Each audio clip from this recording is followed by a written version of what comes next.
Your money this week is back after a 1 week hiatus. I was touring colleges with my daughter last week, and the production value here is good, but we don't have a road crew or a portable setup. So I did not think ahead on that and missed last week. We looked at Tennessee, Wake Forest, Elon, and JMU, and we went 2 for 4 in terms of popularity.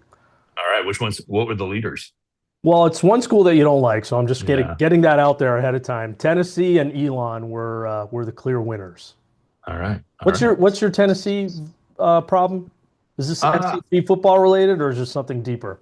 it's really just like a general deep-seated need, I think, to be a troll and to be a contrarian. So I Okay. grew up, first 15 years of my life, I lived about 20 minutes from Tennessee's campus, Okay. and everyone around was just diehard Tennessee fans, which frankly, if there was a time to be a diehard Tennessee fan as a child when Peyton Manning's playing there, Yeah. that should have been when I got hooked. But there's something about the orange and everybody rooting for the same team that just made me really hate Tennessee. So it actually Well, predates my Georgia fandom. okay. Well, as a Boston guy who's not really a fan of Peyton Manning and a lifelong Bama fan, it was a tough tour for me too. But I put up with it for my daughter's sake because she loved it. So we're good. But crossing Peyton Manning way and Yeah. them taking shots at during the tour, like what's a roll tide anyway? It was tough, but I did it for love. I did it for love. I But I love, felt bad because I wanted to record because we're driving to the airport at the end of the tour, is leaving JMU, and the Supreme Court tariff decision came out, yes. and 6-3, can't do it.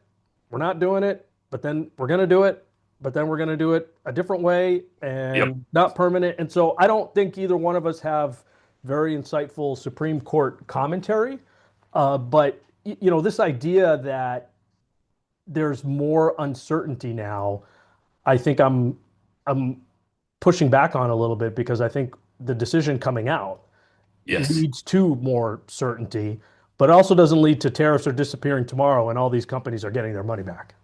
Yeah, I think the market reaction has been interesting to me, and I would not claim I don't have a JD like you do, Well, so I had to thank get you for that in there. mentioning it. Thank you. I would not claim to be an expert on the law. I will say people whose opinions, interpretations I generally respect, they tend to think that this was the correct ruling by the Supreme Court. Therefore, by extension, I agree with them. I've not read the full, what was it, 172 page Yeah. ruling.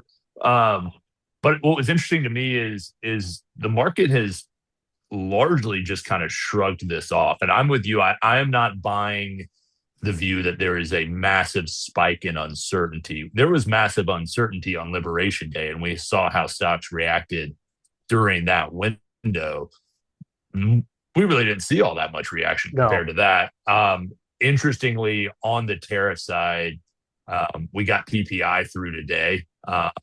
And on the goods side, the prices are actually down for the most recent period. And we're looking at essentially a 1.5% reading year over year, which is where you would see real increases if inflation was really driving things. The reality is PPI was a little warmer than expected, but it's driven kind of by margin on the services side, which is a little bit of an inexact science, but is also really less to do with the actual cost to produce things.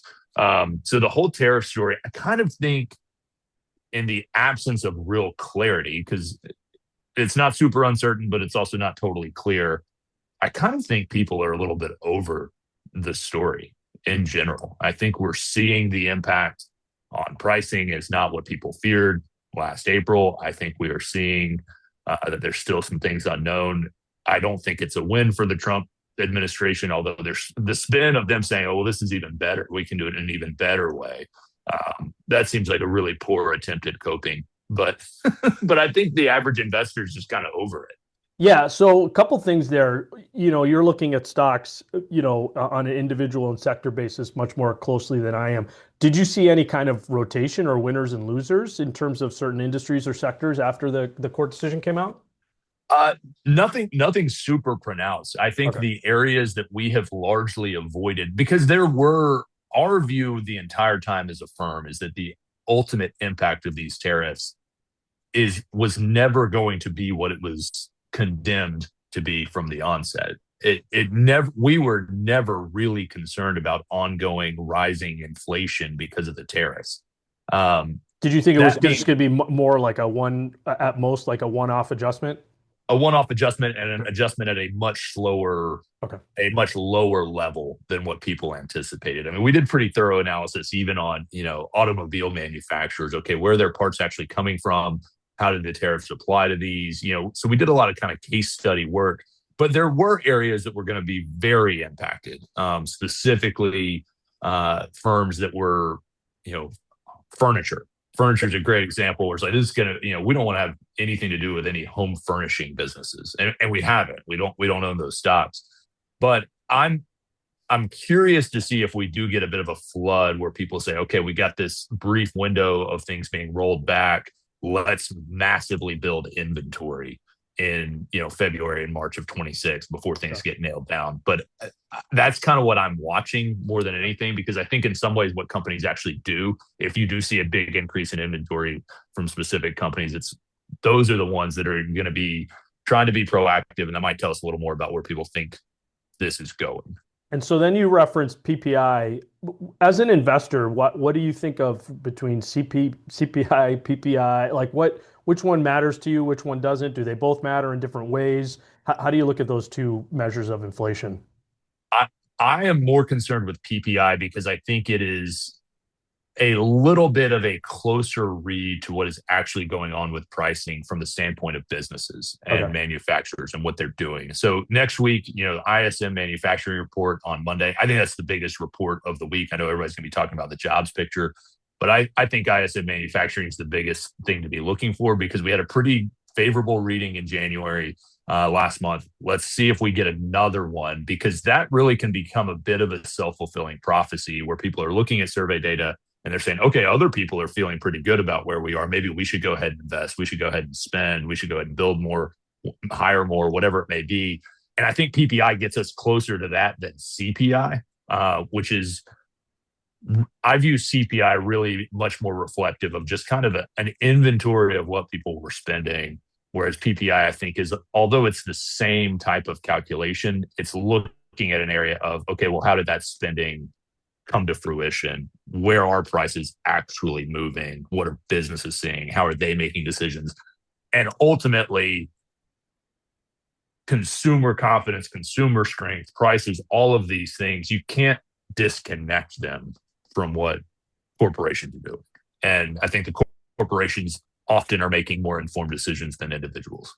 Yeah, that makes a lot of sense. Thanks for that overview. So you had previously, not to put words in your mouth, but when the jobs report came out, you were skeptical that Yep. of the strength of the report, and then we saw GDP come out, and GDP was weaker than people were expecting, way weaker than the GDP Now survey from the Atlanta Fed. So did that answer your questions? Are those two kind of connected, or were you surprised by the GDP report and also kind of questioning it?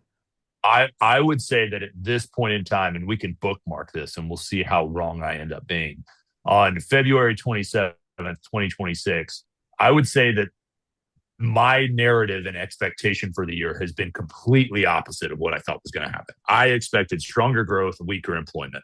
I Okay. expected a stronger GDP number. I think both of those at this point in time could be explained away, but I also recognize that I'm sitting here saying that, hey, I've been wrong. So both of those could be true.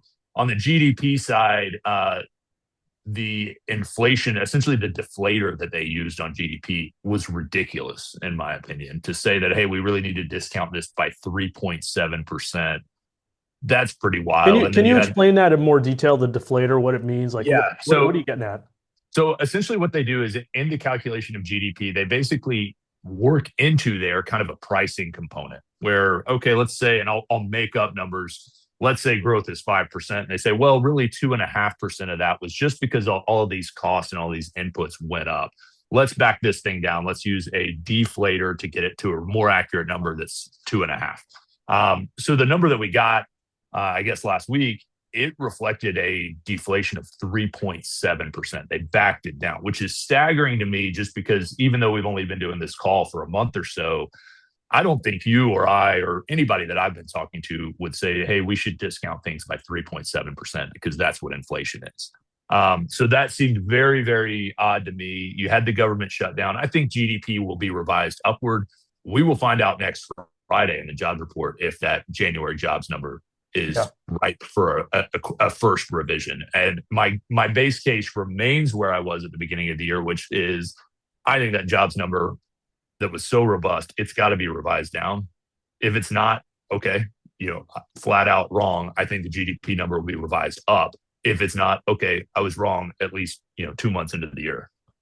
Yeah, and look, and if you keep being wrong, we'll have to find a We'll new just, just have to find a new we'll gig. have to get somebody new on here. Well, yeah, I just think there's maybe to go back to earlier. I do feel like it's an uncertain environment. How strong is the economy? How strong is the labor Yeah. market really? And so we're just gonna kind of muddle through that. The bond market didn't seem to react to the tariff decision either, even though conceptually, 2 trillion in estimated tariff revenue over the next 10 years, which would, by my kind of simple, convoluted math that I'm not going to torture people by walking through, gets us up about 20% of the way annually towards getting the deficit to that magic Mm-hmm. 3% number. That just disappeared. Yep. Or maybe it didn't entirely disappear, but it is less certain. Um, but the bond market didn't seem to react to the deficit math getting worse, did it? No, I think that the bond market has remained I don't know if resilient is the right word. I don't know if stubborn is the right word. There's not been a real strong reaction, really, to any of the things that we've been discussing, even just on this call. The Supreme Court decision, there was not all that much reaction to a stronger than expected jobs report, not all that much reaction to a weaker than expected GDP report, not all that much reaction today, early on in reaction to PPI. I think the bond market continues to kind of discount everything that is coming out. And I think specifically on the Supreme Court side, I think that is certainly the right thing to be doing on that ruling, because I do think ultimately there are other mechanisms for which, whether it's tariff revenue or renegotiated trade deals, whatever it may be, I think there's ways that we may end up at pretty close to the same point. Yeah, and some of these measurements, or I mean, some of these new ways to get at tariffs, you have to build a case for. They're temporary, they're not Yeah. enduring, but a lot of the president's policies are temporary and not enduring. So what's the difference, right? It's permanent till it's not. Correct. Yeah. So, well, that's good. I mean, I think it's interesting. You tend to have these conversations, you do these calls, and you focus on certain topics that are just recurring for a few months. And right now, it does seem to me that we're going to be focusing on the economy and trying to get a sense of what we've talked about: early cycle, late cycle, but more importantly, which of these readings are really indicating something that we can latch onto as investors, and then also from a planning standpoint, it's good to know what type of or have expectations as to what type of economy it is as you're making personal finance decisions. If you're a business owner, making decisions as well. So, good overview. I think it was good to catch up on those topics, even though a couple of them were from last week. One question we've been getting a lot, it relates to private credit, because of this Blue Owl fund that basically, imploded, and people are making 2008 comparisons. And private credit, I know you guys don't invest in.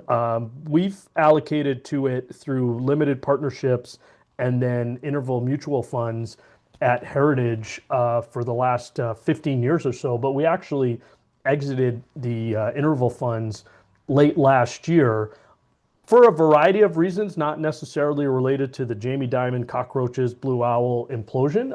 But with falling interest rates, you're getting less income. These credit loans are floating rate, so as the Fed funds rate decline, the income to total return will drop. There has been rapid growth in the space, so significant inflows, but deal activity has been slow, so harder to deploy all that capital, and it'll be deployed in fewer deals. You're going to have pressure putting money to work, so it can impact the quality of the opportunities that you're seeing. So it was more a factor of just doing the math. Maybe return expectations are going to be lower in this space. And then you look at it at the same side, yields have gone up. You can get high quality fixed income yields that are attractive in a portfolio that's going to be more liquid. You don't have the credit risk. As we've been answering this question, I have focused people more on we're not seeing some worst case scenario implosion, but it is more that the asset class was extremely attractive and now it's less attractive. And it's our job as asset allocators to deploy that capital elsewhere if we think it should go there. And it wasn't a huge position for us. And now it's been predominantly put into high quality fixed income. Yeah, and I think that's the right move. I think you will see cycles certainly, and we had something similar for a while. We don't play directly in the private credit space anymore, but for a while we did actually some direct lending to developers here in Atlanta, um, specifically for acquisition and development of residential lots. And when we started doing that, it was I'll butcher some of the details on this, but it was probably 2013. We were getting 18% interest on these because banks were not lending to anybody coming out of the financial crisis. So they really just needed money to buy lots. And we did those. We'd repaper the next round. It dropped to 16%, 15%, 12%, 10%, 8%. Eventually, you get to a spot where the risk is no different, but the return has been cut by Right. half or That's even more. basically it. Yeah. And it's not that we hate the space. It's not that we think it's going to implode, but the risk reward equation has been flipped because the reward's been cut. The risk, I'm taking on the same level of risk. If arguably in something like real estate, I'm arguably taking on more risk because whenever the next pullback is, we are certainly closer to it 5 years later. And so it just happens, and it happens in really every asset for us. One thing, we actually just left an investment committee meeting on the equity side. We're predominantly U.S. large cap equity stock pickers. We are pretty bullish about the market right now because although we're still looking at the same universe of stocks and we are running the same valuation models for each individual company, we have new information coming out of earnings, and we have more stocks that are a buy now than a sell. And for us, again, another example of just seeing the risk reward paradigm kind of shift. We're not taking on riskier stocks, but we do think they're now more attractive. What's driving the increase in attractiveness is earnings growth that Yep. you're seeing? Yeah. Yeah, that's the main driver. We've seen nice earnings growth with very little, even on a company by company basis, with very little market appreciation of pretty strong earnings and even forward guidance that looks strong. When you get that scenario, you'd love to say, oh, well, they blew it out of the water. The stock's up 10%. Well, if the stock barely moves and we're running valuation and we think it should be up 10%, all of a sudden something that was maybe not a buy yesterday is a buy again. Yeah. And earnings growth driven by the economy or company specific factors? Right now, it seems very company specific. It Okay. seems to be a very nuanced story. I think those who are operating really well are benefiting, but frankly, not benefiting in the market size to the degree that we think they should be. Okay. Um, So but it's not shedding any light on our kind of, hey, what's no, going on in the economy no, question. All right. no, No, well, that makes sense. So thank you again for joining me. Sounds like next week we're going to have a couple of reports to talk about. You said definitely. manufacturing and jobs, plus whatever else the market or the Supreme Court brings us. Yeah, No college tours to update you on, but thanks for doing this. Thanks for listening, everybody. Remember, check out Andrew at the morning market briefing at Narwhal. Please like and subscribe. Like this video, subscribe to the Boston Advisor YouTube channel, and appreciate. Have a great weekend.